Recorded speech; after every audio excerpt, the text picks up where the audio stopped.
वहीं रायपुर के जिला शिक्षा कार्यालय में भीषण आग लग गई थी। इस आग में छात्रवृत्ति से जुड़ी फाइलें, शिक्षकों की सेवा और पदस्थापना की जानकारी, निजी स्कूलों की मान्यता से जुड़े दस्तावेज और वर्षों के अहम रिकॉर्ड जलकर खाक हो गए। हालांकि सरकार ने तुरंत 5 सदस्यीय जांच टीम का गठन किया और 3 दिन में रिपोर्ट सौंपने के निर्देश दिए। लेकिन चौंकाने वाली बात यह है कि जांच पूरी होने से पहले ही उस बिल्डिंग को धराशायी कर दिया गया जहां आग लगी थी। अब न तो जले हुए दस्तावेज हैं, न ही घटना स्थल और जिम्मेदार अधिकारी इस पूरे मामले पर चुप्पी साधे हुए हैं। इस आगजनी को सिर्फ हादसा मानना अब मुश्किल लगता है, खासकर जब शिक्षा विभाग में भ्रष्टाचार को लेकर सवाल उठ रहे थे।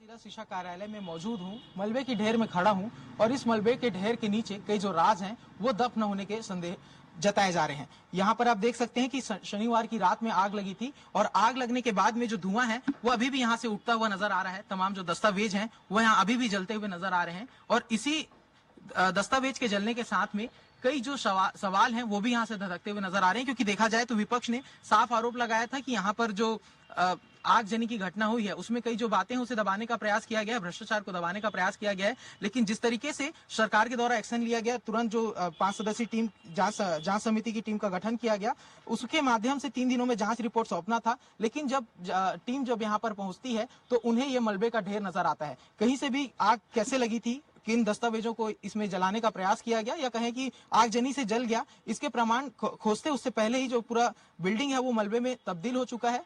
कुछ और देखा जाए तो जिस तरीके से यहाँ पर की स्थिति नजर आती है, लगातार जो टीम है वो यहाँ पर मौजूद है और उनके द्वारा सभी जो सामान यहाँ पर थे उसे यहाँ से शिफ्ट करने का काम किया जा रहा है। लेकिन कई सवाल यहाँ पर पैदा होते हैं, क्योंकि शनिवार की रात आग लगती है, रविवार तक की स्ट्रक्चर ठीक रहता है, लेकिन रविवार की शाम को जो पूरा स्ट्रक्चर है वो पूरी तरीके से धराशायी हो गया और जिस तरीके से ये टूटा हुआ स्थिति नजर आ रहा है तो आप देख सकते हैं कि पूरा जो खिड़कियां हैं यहाँ पर पड़ी हुई हैं, इसके साथ में जो खंभे के टुकड़े हैं वो यहाँ पर आपको साफ नजर आ रहे होंगे। और जिस तरीके से दस्तावेजों की यदि बात करें तो अभी भी दस्तावेज यहाँ पर कुछ यदि दस्तावेजों को हम पढ़ने का प्रयास करें तो दस्तावेज यहाँ पर अभी भी आपको मिल जाएंगे। जिस तरीके से देखें तो इसमें साफ तौर पर एक कोई घोषणा पत्र है।